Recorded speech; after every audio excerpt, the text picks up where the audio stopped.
Okay, please start. Okay. The socialist revolution and the right of nations to self-determination. This is Lenin speaking on this matter.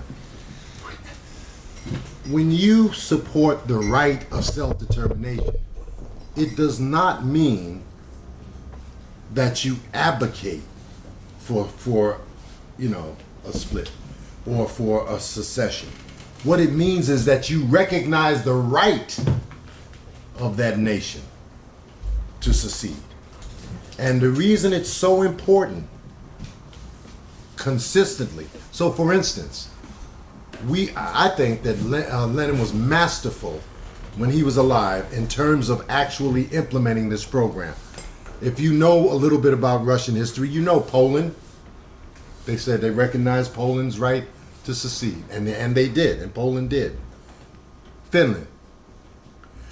But some of what he just called the border regions decided to stay. And why did they decide to stay?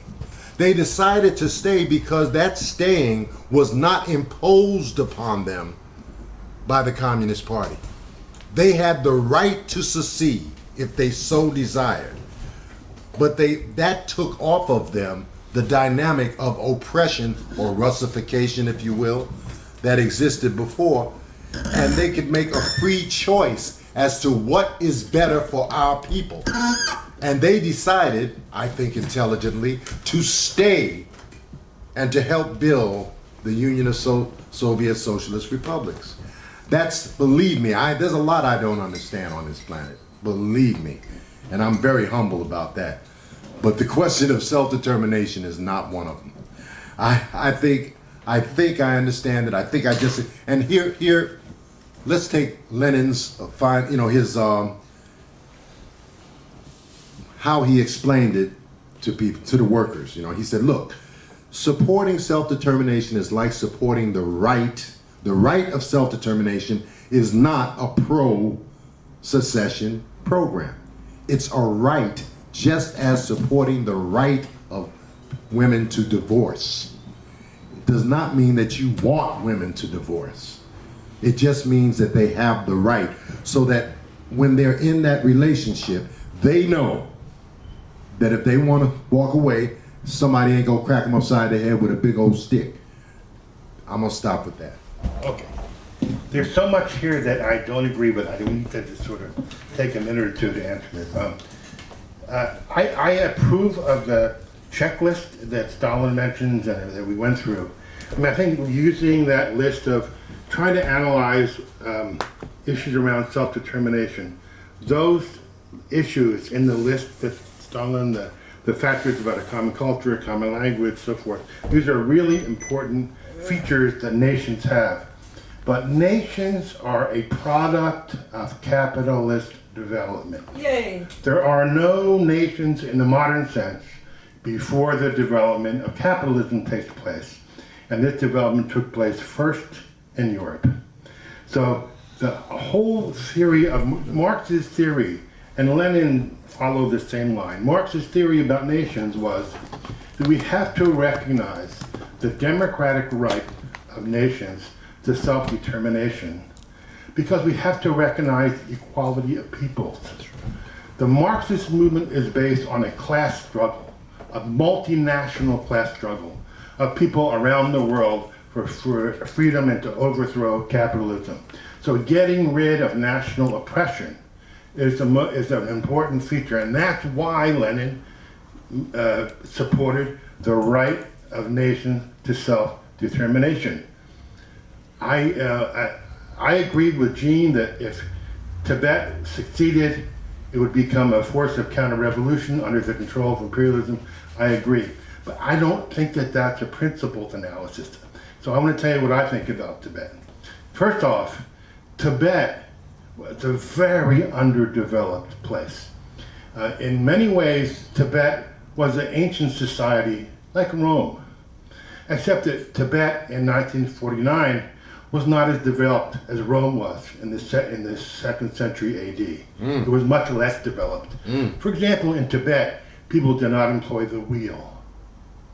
People dragged things and with carts and donkeys on pole things. They did not employ the wheel in Tibet. There were no doctors in Tibet. No one we would recognize as a doctor, a modern doctor.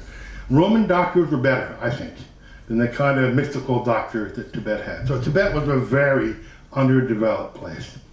And Tibet had no capitalist ruling class. It was like a pre-feudal or a transition to feudalism from a slave society. Nations have the right to determination because they're a product of capitalist development. Tibet was not a product of capitalist development. It was not a nation. It was a collection of serfs. There was a transition to feudalism that was incomplete. 5% of the population was household slaves, and the vast majority of Tibetans lived under extreme conditions of serfdom. When the Chinese liberated Lhasa in 1959, the majority of the population suffered from venereal disease. Oh, man. I mean, women had, this was a theocracy. Tibet was really a theocracy. It was a paternalistic, male-dominated, patriarchal theocracy. Now, maybe this appeals to Hollywood people, but that's what Tibet really was. It wasn't a capitalist country. It did not have a right to self-determination. It did not have a common territory with all those features. People spoke different languages. And so if Tibet were a nation, I would say Tibet had a right to self-determination. That's a basic principle to me.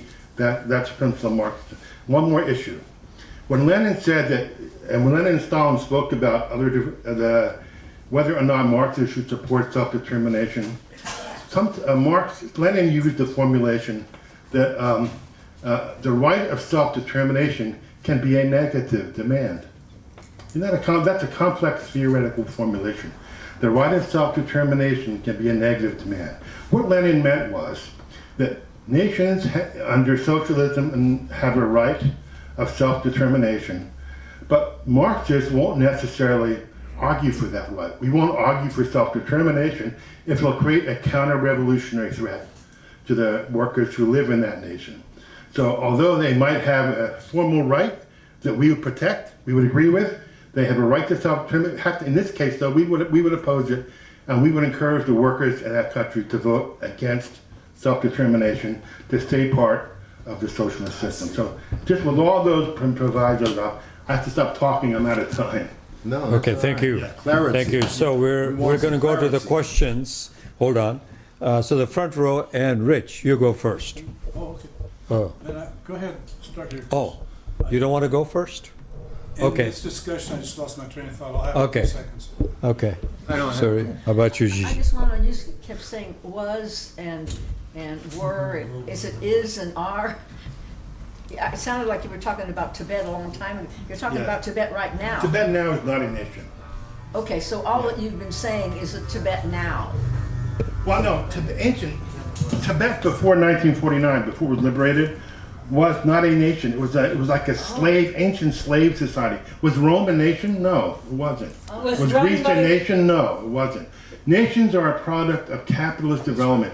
For a nation, from Lenin's perspective, for a nation to be viable, you have to have a capitalist ruling class that has the ability to actually rule the country. And create a working class. Okay. And there has to be a class division like that have the possibility of holding power. There is no possibility in Tibet of a capitalist class ruling in some kind of democratic capitalist formation. Okay, It was so not a nation. What you Yeah. said was before 49. What about after 49? What is Tibet now? Yeah, Tibet is it's an autonomous. Not every collection of people are nations, right?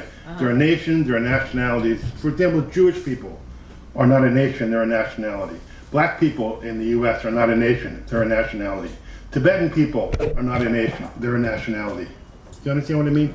They're a collection of people with unique historical backgrounds that did not fulfill the requirement, go through the necessary capitalist development to become a modern nation.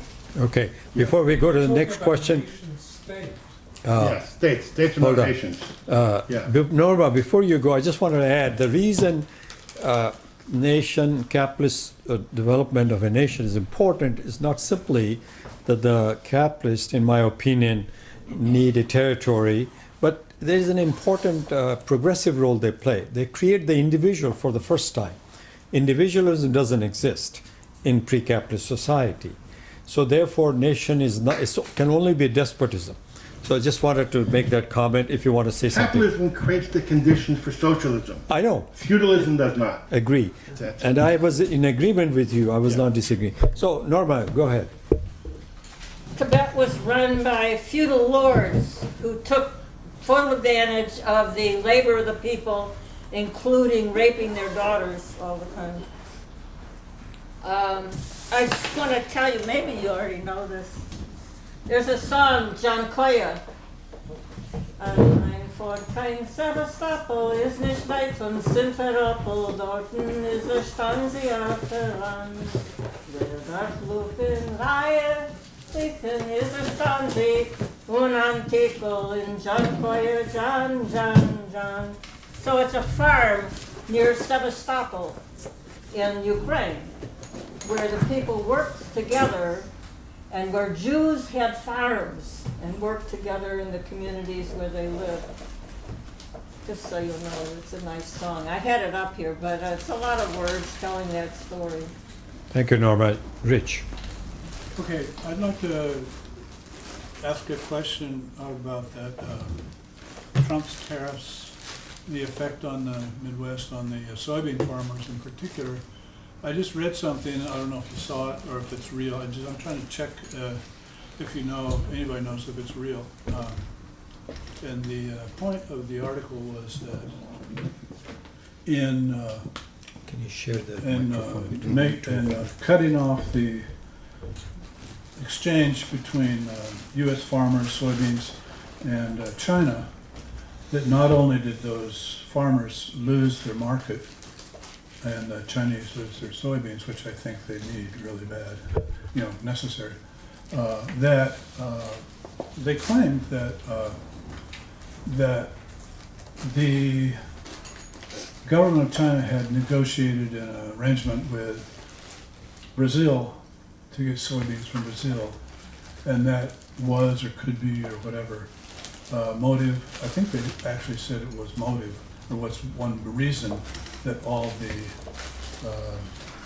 people started the fires in Brazil so they could meet their quota of promise to soybeans to China. Sounds like motive to me, but I don't remember exactly, don't trust this source. They're not wildfires. Okay. Too late to... No, they're Well, now. not. They're not. No, they're not wildfires. Okay, It was so said. you guys want to respond, or shall we move to the next? Move to the next. Okay, Nina. Gene, I'll come back to you afterwards. Nina? No. No, okay, the person in the back? Yeah.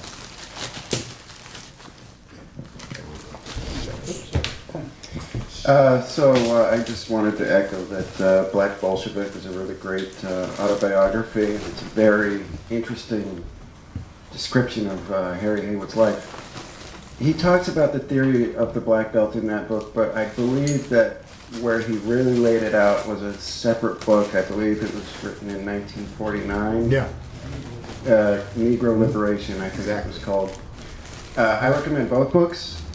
And the other question I had was, in the book, I don't remember the details, but the CP dropped the Black Belt theory, but I don't know much about their, like the theory behind the next ideology or theory they had about the linchpin of black oppression in the United States. Can you hold off the answer? Let's take one more. That person over there. I don't know if my question is fully formed, but I have a question about. So I think I'm understanding that we encourage. So if there's a situation where there's an area that has a question of has kind of contested national like it has a contested like Tibet or Kashmir. that we encourage workers to not to secede, or we encourage that area to remain part of the socialist state. I just wanted a clarification on what that means, and then also maybe you could speak to how we, how do we conceive of border questions? Okay, so you want to take one more or just proceed with this? We could take one more, but One more. I would like to get going here. Yeah, okay. So you want to say that? Yeah. It'd be hard to follow. I was wondering on the Hong Kong question, and it's clear, it just seems clear that, I think some of the demonstrators were even waving American flags or something. But how much support do we want to give China? Is China really communist or socialist or right? Are they still? Is it still a people's revolution that we should be supporting in this question? Okay. Wow. 3 questions are there, so let's proceed with the answers. That's what religion you have. Oh, well, all right. Let me. Y'all standing in front of Blood. What's your name, bro? Good at you. Jim. Jim. Thank you, Jim. All right, Jim asked. In essence, Jim, correct me if I reformulate your question incorrectly. Okay. My understanding of your actual question was, so given the fact that the Communist Party basically rejected Harry Hayward, or not just Harry Hayward, but the Black Belt thesis, what then was their program? All right, is that fair? Yes. Okay, very good.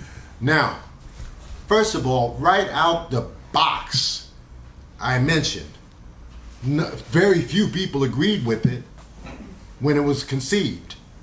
You get that if you read the book. And other books, by the way, that's universally recognized. I would argue what I said. I believe the theory basically was a pseudo theory from the beginning. But understand this, the Communist Party was so committed to unifying the working class, and they alone, it's unfortunate, and I do mean that, they were alone in this, understood the absolute necessity of defending black workers against racism, that they never wavered, to be honest with you, on questions of uniting the entire working class on the basis of equality. They never wavered on that matter. So while I am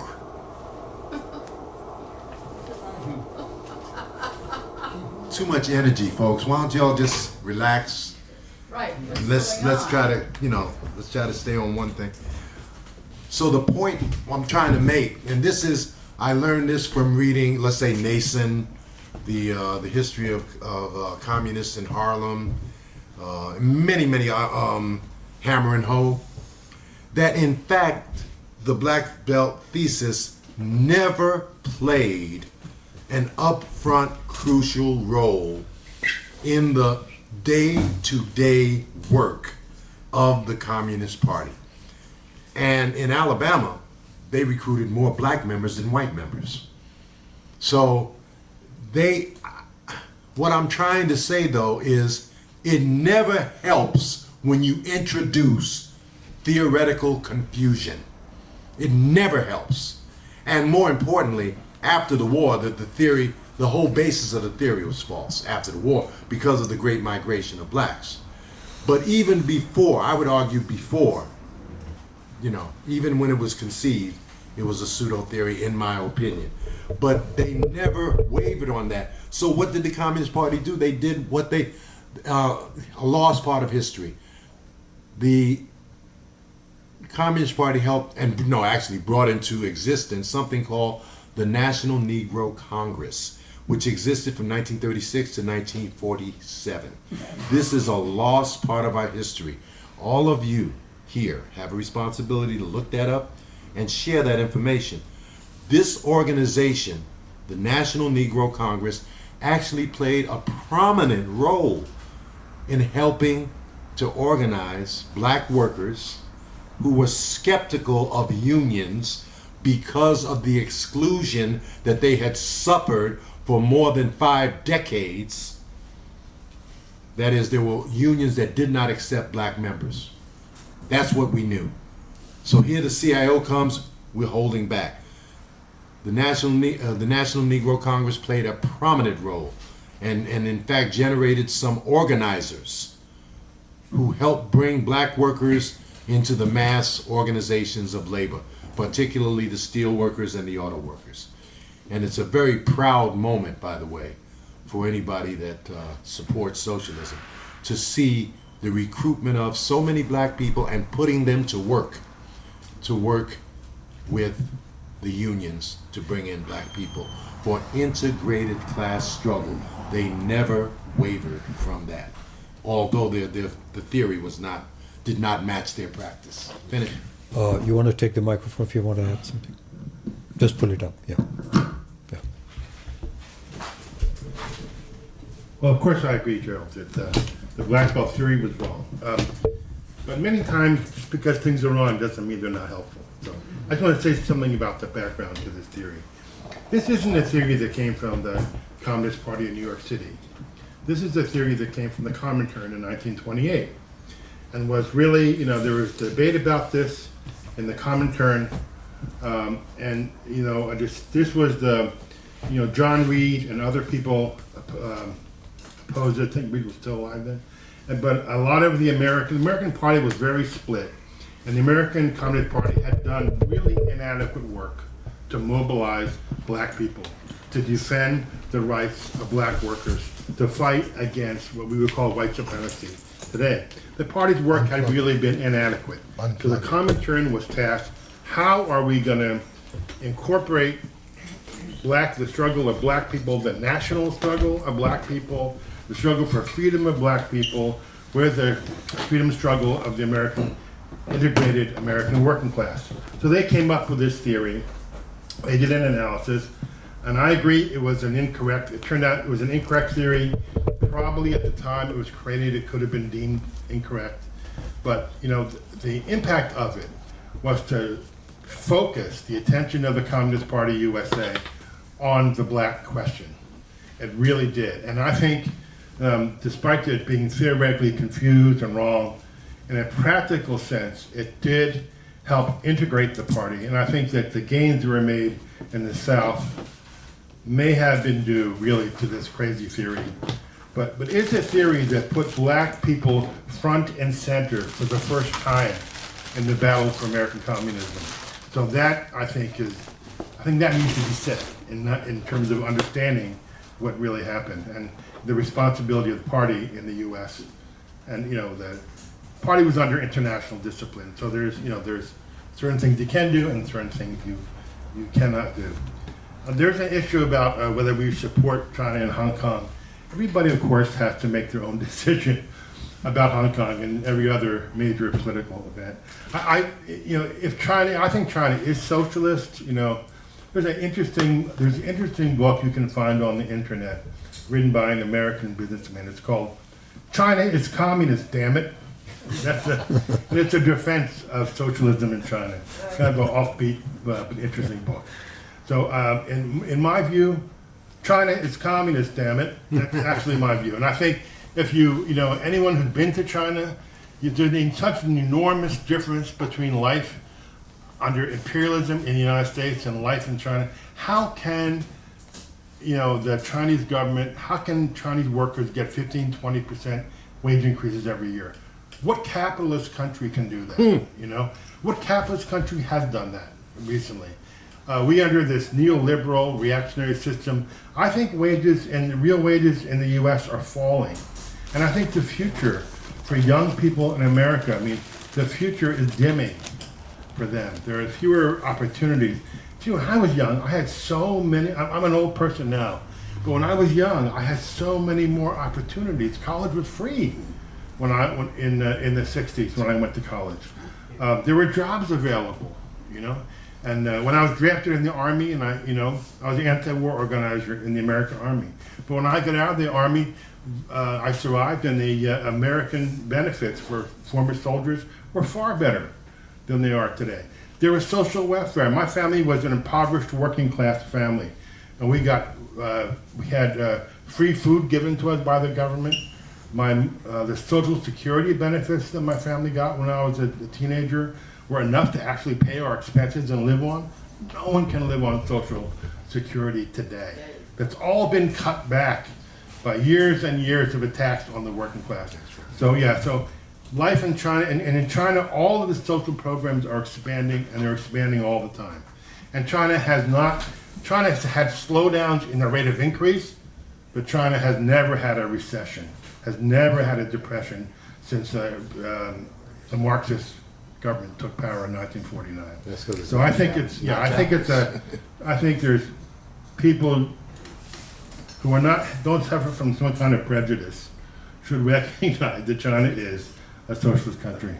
Okay, now you didn't. There is one more question remaining. Yeah, just from one more second. Young woman. I neglected to answer a question, and I apologize. The sister Divya said, could there be some clarification on this secession matter? Yes. That's Okay, it. look, I can't spend too much time on, I want to, I tried to, and I'm going to try again, okay, and again and again, because our whole point is to clarify these issues and to encourage people to look into them yourself. But if you do, I guarantee you, the one thing that's very clear that I get from reading Lenin's writings on self-determination is that I was gonna read your quote, and I can't do that right now, because he in the essay, the struggle for self-determination summed up. He wrote it in 1916. All right, after there had been a debate internationally on this question, and he makes the point. He said, look, that there were some socialists who said that even under socialism, you would not necessarily recognize the right of self-determination. Lenin called them traitors. Exactly right. That's what he did. He said, these people, and I tell you why he said that. He said, we always recognize the right of self-determination to nations because we want to take it off of the agenda. We don't want oppressed nations to have to think about what's going to happen to us when these socialists actually take power and establish the dictatorship of the proletariat. Is life going to be the same for us? Because that's what I get from black people all the time. They say, yeah, you talk your socialism, yeah, I hate the bosses too, but what's going to happen to us?